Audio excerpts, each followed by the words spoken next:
This is T3 Raider Facts, and this is episode 10 of the T3 Raider Roots podcast. Welcome in. By the end of the 1965 season, the American Football League had overcome its initial status of just barely being able to keep its head above water in the sea that was fiercely guarded and dominated by the Sharks of the rival NFL.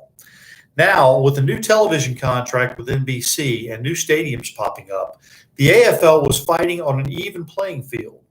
But even though the AFL was truly making its way, most AFL owners still wanted to be a part of the older, more established NFL. Meanwhile, the old guard NFL owners feared continued escalation of player salaries, and they wanted this new league to be gone at any cost. While the AFL owners liked the league's first commissioner, World War II fighter pilot and hero Joe Foss, many of them did not have confidence in his abilities at a critical time of struggle and enmity between the two leagues. That hatred spewed over when the New York Giants, desperate for some type of publicity splash in light of all the rising popularity of the rival AFL Jets, signed Buffalo soccer-style place kicker Pete Gogolak to a contract. Now, up to that point, there had been kind of an unwritten rule between the two leagues that they would not try to sign players away from each other. The New York Giants, reeling at the time, particularly because of the rapid rise of the city rival Jets, needed to make a splash. Ownership decided to make a play for Gogolak, considered the AFL's best kicker, who was coming off back-to-back AFL championships. Commissioner Joe Foss was well-liked by the AFL owners, but they had little confidence in his abilities at a time of bitter struggle between the two leagues, and Foss resigned on April 7th. Al Davis, at age 36, was voted in as the new commissioner the following day and took the job with Wayne Valley's agreement, hired as a fighter who would win the war with the NFL. The owners, led by Chiefs owner and league founder Lamar Hunt, felt that Davis could put pressure on the NFL and force a favorable settlement. Writer Glenn Dickey noted that Davis was deceived by the owners. He thought he had been hired to win the war with the NFL, when in fact, the owners only wanted to force a peace. The AFL's Hunt and the NFL's Tex Schramm were quietly brokering a merger while Davis was on the front line fighting the war. Al Davis had a plan. Considering the football genius the man would become, no one should have been surprised that it would work brilliantly. Davis's primary target was NFL quarterbacks. He knew that if he really wanted to strike a blow at the old league, he had to aim high. He arranged for AFL teams to start signing star players such as Roman Gabriel of the Los Angeles Rams and John Brody of the San Francisco 49ers, who also happened to be the league's leading passer. These players would all become free agents at the end of the 1966 season. Gabriel was a target for two reasons. First, he was the star of the team in the Los Angeles market, which was getting a large share of the publicity in California. But secondly, as a sort of vendetta, for Gabriel had originally been drafted by the Raiders in 1960, but had gone to the NFL Rams, secured by Pete Rozelle in his role with the team before becoming NFL Commissioner. The AFL announced the signing of Roman Gabriel to a contract to start at the beginning of the 1967 season, with the player to receive a $100,000 bonus. Meanwhile, Brody had been looking for a $65,000 raise from his own team, the 49ers. Al Davis had dispatched his personnel executive, Don Klosterman, to meet with Brody and hand him an offer of $750,000 for 5 seasons, with the money to be paid out over 10 years. His projected landing spot would be in Houston. The AFL announced the signing, but Brody never signed the deal. Instead, he went back to the 49ers to see if they would match it. When word came that a merger was close at hand, Brody backed off completely on the advice of his lawyers. Eventually, he threatened a lawsuit, and after the merger agreement was reached, he ended up with a 12-year, $921,000 contract and was awarded an additional $75,000 in lawyers' fees. So he made out quite well. But it wasn't just the quarterbacks. Houston owner Bud Adams signed a future contract with tight end Mike Ditka, who was the face of the Chicago Bears franchise. The NFL was already scared to death of Adams because he'd already beaten the NFL for former Heisman Trophy winner and pro standout Billy Cannon, and he knew he had both the power and the deep pockets to get a deal done. Adams was a combative sort, a won't take no for an answer kind of guy. He was combative by nature. In fact, at the Houston owners' meetings in 1966, when Davis was appointed as the new commissioner, Adams actually got into a fight with Houston sports writer Jack Gallagher, and the fight was broken up by Al Davis himself. People joked later that it was the first and last time that Al Davis would serve the cause of peace. Before the summer heat could become even more hot and contentious, a merger agreement between the two leagues was announced on June 8th. Lamar Hunt and Tex Schramm, who'd been working behind the scenes, both knew that there would be no winners if the deal couldn't be worked out before the beginning of the 1966 season. The NFL had been asking for $50 million as an indemnity payment by the new league, primarily money paid to the Giants and 49ers because of the addition of the Raiders and Jets to the exclusive territories of San Francisco and New York. That figure dropped to $18 million over 20 years, $2 million per club for all 9 teams, with the addition of the new Miami Dolphins franchise. Davis was upset with the new agreement. He said, "That's bull. They should be paying us to add our teams to their league to give them life and vitality." He always believed that the AFL could have won a much bigger victory if they had stood their ground. Davis's position as AFL Commissioner was dissolved, and he'd hoped to be named as the new commissioner under the new merger agreement. When Rozelle was designated to continue in that role, AFL owners wanted Al to serve as AFL president, but there was no way that Al would allow himself to become Pete Rozelle's subordinate, so he went back to Oakland. Milt Woodard, who had served as assistant commissioner under Joe Foss, agreed to serve as president of the AFL. After resigning as commissioner, Davis wanted to increase his stake in the Raiders. Wayne Valley and Ed McGaugh, the sole general partners of the team, made him an offer he couldn't refuse.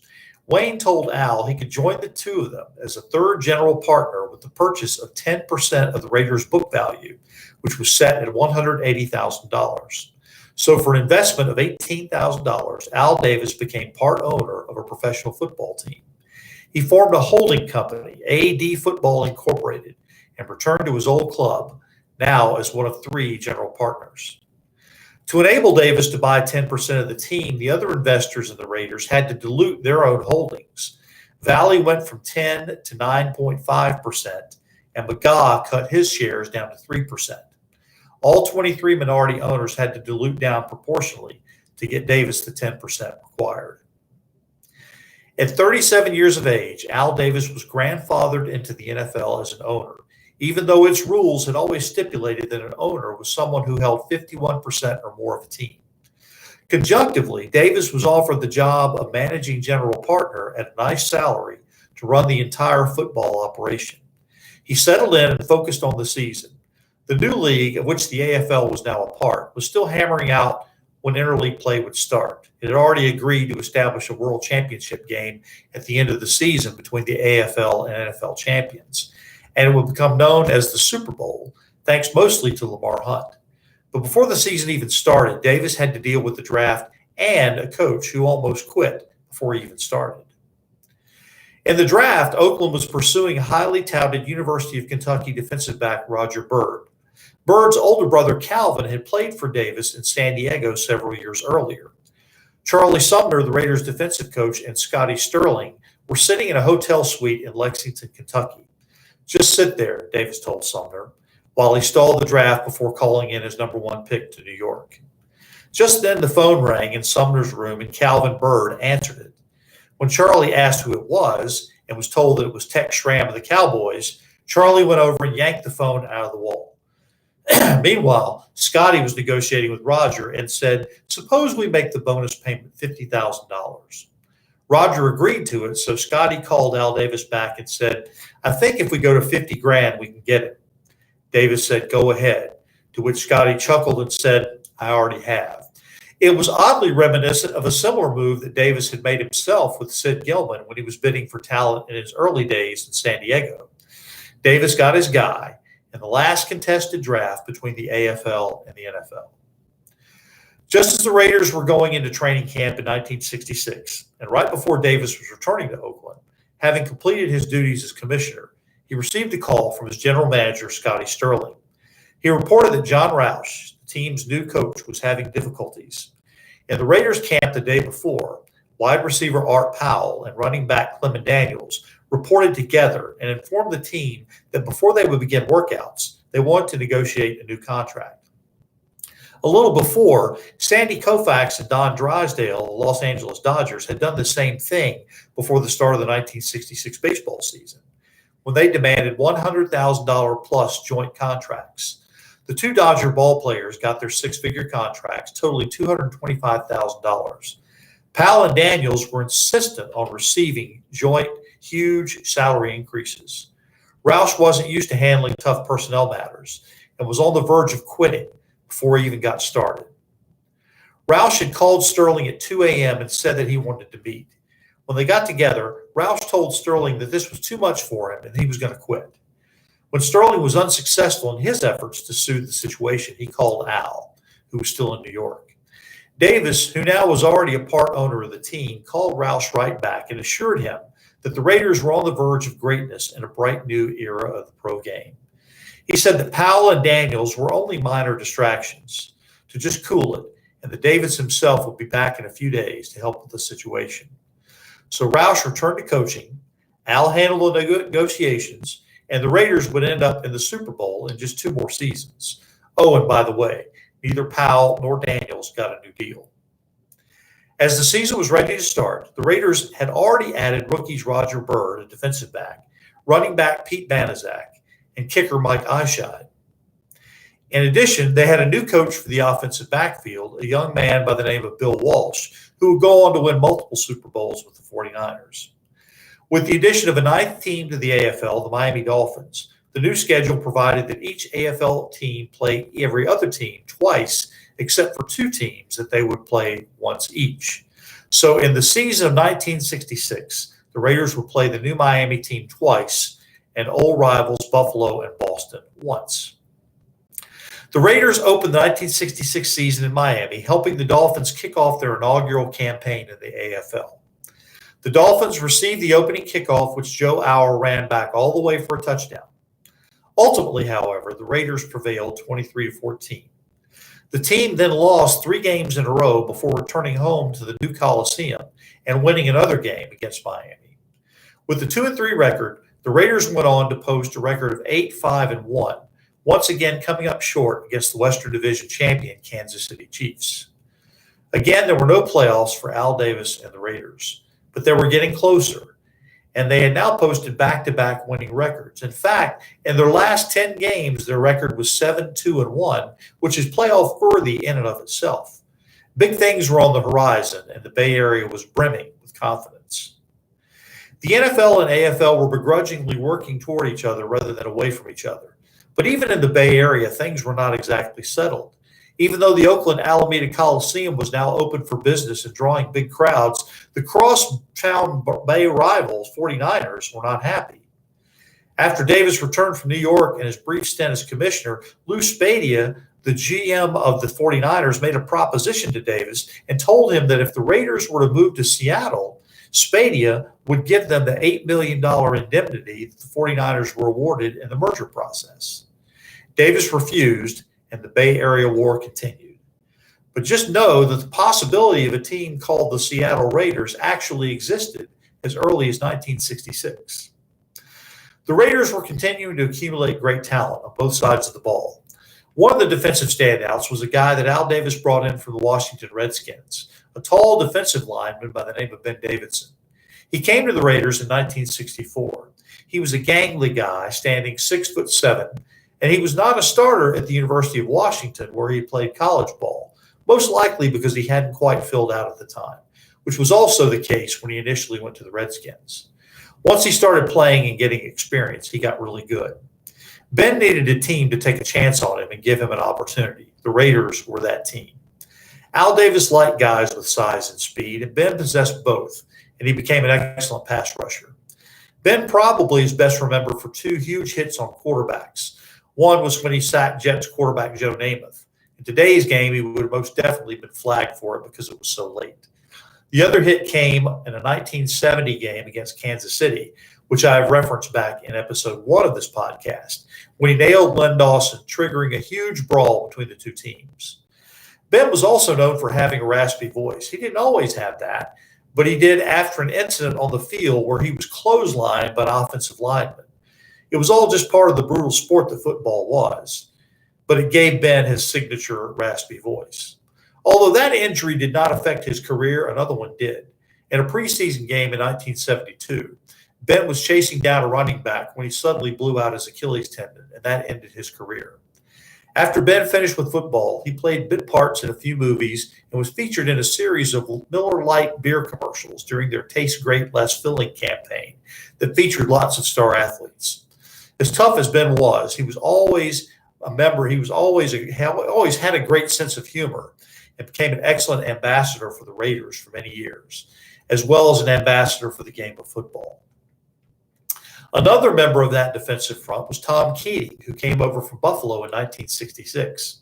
Although he was very big, although he was not very big, he was very quick and powerful. He lifted weights and had tremendous strength and leverage for his size. Al Davis traded for Keating, and he immediately became a starter. He was a student of the history of the league and all its characters. He enjoyed everything about the game, and he was truly a Raider through and through. Now, Tom and Ben Davidson ran together, and they shared a passion for motorcycles. During the offseason, the two of them would just jump on their bikes and head across country. One time, they ventured across into Mexico, and even though they weren't mistaken as members of the Hells Angels, imagine two guys at 6'7" and 6'4" just riding up on their bikes. Plus, Ben was bilingual and spoke Spanish very well. So imagine, if you will, this really tall guy with a handlebar mustache and a raspy voice riding a motorcycle and speaking fluent Spanish. Tom Keating and Ben Davidson, what a pair, and both legendary Raiders. Over on offense, 1966 marked the second year for a receiver who was drafted in 1965 and initially wore the number 14 before changing to the now familiar number 25. Fred Biletnikoff was the prize the Raiders and Al Davis won in a tug-of-war with the Detroit Lions of the NFL, and he went on to play his entire career for the Raiders. Tom Flores was his first quarterback, and he remembers that Fred probably dropped more passes that first year than he did for the rest of his career. Not only did Fred sign his initial contract on the football field while still in uniform, but he also chose to get married under the goalpost that same year. Biletnikoff was so intense that he would throw up before each game. Then he would shake it off, go out, and have a great game. An eventual Hall of Famer, Fred was one of the best receivers in NFL history and has stayed on with the Raiders family, even beyond. One more player that made an impact on offense was running back Hewritt Dixon. He'd been a tight end with Denver before the Raiders picked him up prior to the 1966 season. He was not very good as a tight end, but was a very talented football player. At 6'2", 235, with excellent speed and terrific hands, Hewritt was converted to fullback. He was able to combine his speed and power in such a way that not only was it difficult to bring him down, but often allowed him the chance to dish out the punishment with his forearm. One time during his career, he actually received a penalty for doing that. One of the only times you would ever see a running back penalized for unnecessary roughness. Hewritt typified the size, speed, and catching ability that Al Davis always coveted in his running backs. As the team looked toward 1967, they knew they were getting closer to the promised land. And in our next episode, we will examine one of the finest seasons in Raiders history that saw them not only make it to the playoffs, but win the AFL championship and go on to the Super Bowl. Credit for this episode goes to Coach Tom Flores, Murray Olderman, Ken Rappaport, Michael McCambridge, Steve Travers, and NFL Films, along with the city of Oakland. This is T3 Raider Facts, thanking you for tuning in. Make sure to subscribe to my channel and go back and catch any of the previous episodes you may have missed and share it with a friend. When you search T3 Raider Roots Podcast, you can go under the special playlist on my YouTube channel, T3 Sports Guy, where you can find all the episodes of this podcast all in one place. Until next time, remember, passion always outlives fashion. And here's wishing you a bright silver moon shining in the dark black night.